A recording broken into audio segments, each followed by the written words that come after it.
ஊர் சமையல் சேனலை சப்ஸ்கிரைப் பண்ணுங்கள், மறக்காமல் பெல் பட்டனை கிளிக் பண்ணுங்கள். ஹாய் ஃப்ரெண்ட்ஸ், வணக்கம். வெல்கம் டு ஊர் சமையல். இன்றைக்கி நம்ம பார்க்க போகிறது முட்டை பிரியாணி தான் பார்க்க போகிறோம். அதை நம்ம கொஞ்சம் வித்தியாசமாக செய்ய போகிறோம். வாங்க அதை நாம் எப்படி செய்யலாம்னு பார்க்கலாம். அதுக்கு பார்த்திங்கன்னா நான் ஒரு 4 முட்டை உடச்சி எடுத்துருக்கேன் பவுலில். கூடவே கொஞ்சமாக நறுக்கின வெங்காயம் போட்டுக்கலாம். கொஞ்சம் நம்ம காரத்துக்கு ஏற்ற மாதிரி பச்சை மிளகாய், இப்போ தேவையான அளவு உப்பு போட்டுக்கலாம். ஒரு 1/4 ஸ்பூன் போல் மஞ்சத்தூள், ஒரு 1/2 ஸ்பூன் போல் ஜீரகம், ஒரு 1/2 ஸ்பூன் போல் மிளகுத்தூளும் போட்டுட்டு கூடவே கொஞ்சமாக மல்லி இலையும் போட்டுக்கலாம். இதை நம்ம நல்லா மிக்ஸ் பண்ணி வச்சுக்க போகிறோம். நல்லா ஒரு ஆம்லேட் ஊற்றுற பதத்துக்கு. நான் இந்த ஆம்லேட்டை பனியாரக்கல்லில் தான் ஊற்ற போகிறேன். இப்போ சூடானோன்னா கொஞ்சமாக எண்ணெய் ஊற்றிக்கலாம். நம்ம ஒரு பனியாரமாக ஊற்றிக்கலாம். இது ரொம்ப சீக்கிரமாக குக் ஆகிடும். நம்ம கொஞ்ச நேரத்துலேயே திருப்பி போட்டுக்க போகிறோம். கொஞ்சம் எண்ணெய் ஊற்றிட்டு இப்போ பார்த்திங்கன்னா வெந்துச்சு. நம்ம திருப்பி போட்டுக்கலாம்.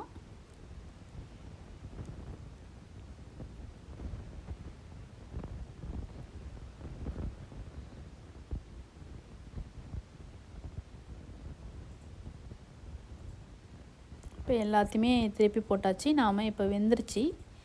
இப்போ நம்ம எடுத்து வச்சிடலாம் பிளேட்டில்.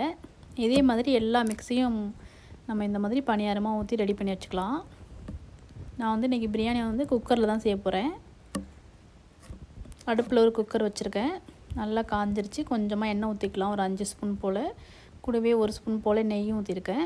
அப்புறம் தாளிக்கிறதுக்கு பட்டை, பிரியாணி இலை, அப்புறம் ஸ்டார் பட்டை, அப்புறம் ஏலக்காய், கிராம்பு, அப்புறம் கூடவே கல்பாசியும் போட்டு நல்லா செவந்த உடனே நம்ம பச்சை மிளகாவும் போட்டுக்க போகிறோம், காரத்துக்கு ஏற்ற மாதிரி.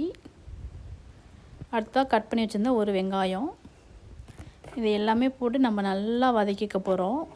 நல்லா பொன்னிறம் ஆகிற வரைக்கும் நல்ல கலர் மாதிரி வந்துடணும்.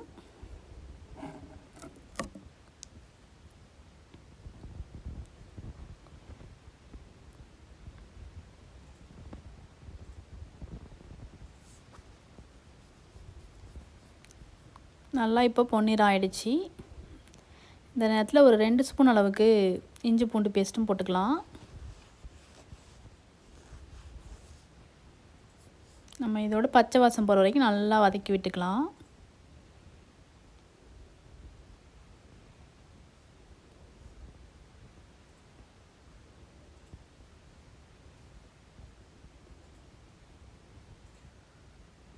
இப்போ நல்லா வதங்கிருச்சு. 1 ஸ்பூன் அளவுக்கு மிளகாத்தூள், ஒரு 3/4 ஸ்பூன் போல் பிரியாணி மசாலா, கொஞ்சமாக மஞ்சத்தூளும் போட்டிருக்கேன். அடுத்ததாக பார்த்திங்கன்னா ஒரு கட் பண்ண தக்காளி, அப்புறம் கொத்தமல்லி, புதினா எல்லாமே போட்டு இப்போ தேவையான அளவு உப்பும் போட்டாச்சு. எல்லாத்தையும் நல்லா இப்போ வதக்கி விட்டுக்க போகிறோம். நல்லா எண்ணெய் பிரிஞ்சு வர வரைக்கும் நல்லா வதக்கிக்கலாம்.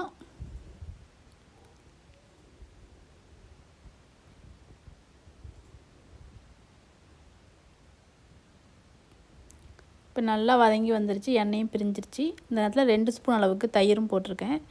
இதையும் நல்லா வதக்கி விட்டுக்கலாம். நான் 2 கப்பு ரைஸ் எடுத்திருக்கேன், பாஸ்மதி ரைஸு. அதுக்கு ஒரு 4 கப்பு அளவுக்கு தண்ணி ஊற்றிக்கலாம். நான் அரிசியை ஒரு 20 நிமிஷத்துக்கு முன்னாடியே கழுவி ஊற வச்சுருக்கேன். இப்போ 4 கப்பு தண்ணியும் ஊற்றியாச்சு. அடுத்ததாக பார்த்திங்கன்னா நல்லா கொதிக்கணும் இந்த தண்ணி.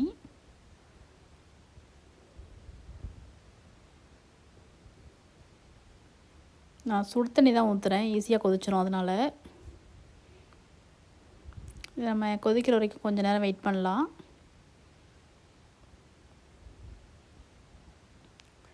பார்த்திங்கன்னா நல்லா கொதி வந்துடுச்சு. நாம் அரிசியை போட்டுக்கலாம். உப்புலாம் கரெக்டாக இருக்கான்னு செக் பண்ணிக்கோங்க. செக் பண்ணிட்டு நம்ம அரிசியை போட்டுடலாம்.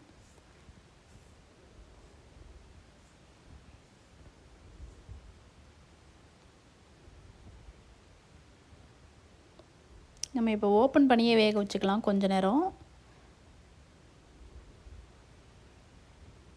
ஒரு அரைப்பதம் வெந்தோடனே நாம் பணியாரம் செஞ்சு வச்சுருந்தோம்ல, அதெல்லாம் இது உள்ளே போட்டுடலாம்.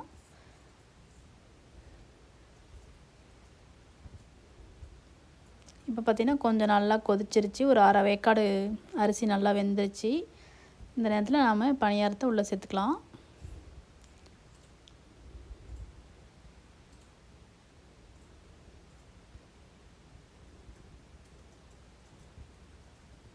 ஒரு மிக்ஸு கொடுத்துட்டு நம்ம மூடி வச்சு வேக வைக்க போகிறோம். நான் வெயிட்லாம் எதுவும் போட போகிறதில்ல.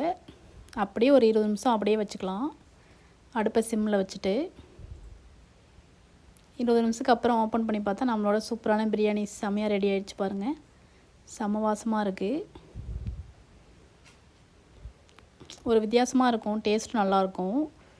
அந்த பனியாரெலாம் கூட கரையாமல் நல்லா முழுசு முழுசாகவே இருக்குது பாருங்கள். சூப்பராக இருக்குது. அவ்வளோதான், நீங்களும் கண்டிப்பாக ட்ரை பண்ணி பாருங்கள். இந்த வீடியோ பிடிச்சா மறக்காமல் லைக் பண்ணுங்கள், ஷேர் பண்ணுங்கள், சப்ஸ்கிரைப் பண்ணுங்கள். நன்றி, வணக்கம். ஊர் சமையல் சேனலை சப்ஸ்கிரைப் பண்ணுங்கள். மறக்காமல் பெல் பட்டனை கிளிக் பண்ணுங்கள்.